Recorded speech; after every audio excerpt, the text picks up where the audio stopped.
when you think there is something in your heart telling you to be wicked to somebody, it's not the Holy Spirit. Let me give like a very likely example you can relate to. Maybe you have an argument with somebody, especially a believer. And then you have been having series of passive arguments. You know what's passive? You don't used to out it, but it's in your heart. And you're like, I don't want to express, I don't want arguments. You don't used to out it, but it's in your heart. And then later, you now be like, hey, me and this person is always arguing. We always arguing. We are not compatible, a believer. We are not compatible. I think it's best we should just stay on our own. I think it's best we should just stop being friends. Because it has happened to me, and I've seen someone just see me this thing. And it has happened that I think it's best we just stay on our own.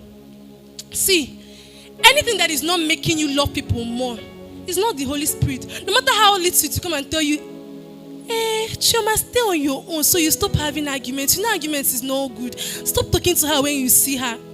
Voice of deception. It's not the Holy Spirit. Because what the Holy Spirit does is to cause the love we have for God to, increase. Cause the love we have for others to increase. And it's not even only for brethren. Because the Bible said that what makes you different from an unbeliever if you only give to a believer? What makes you different from an unbeliever if you only give to your friend? What makes you different from an unbeliever if you only love a believer? Because unbelievers too, they do that. They only love themselves. They only love their friends.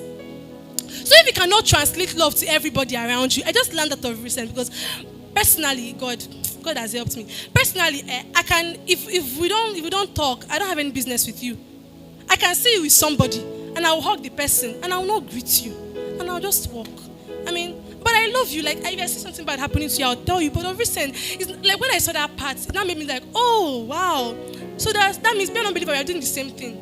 Because an unbeliever will even see you that they don't even talk to and still greet you. So what's even the difference? Are you no worse? And after he say, let your agape love flow in my heart. Does it make any sense? So you see any voice? Then another thing.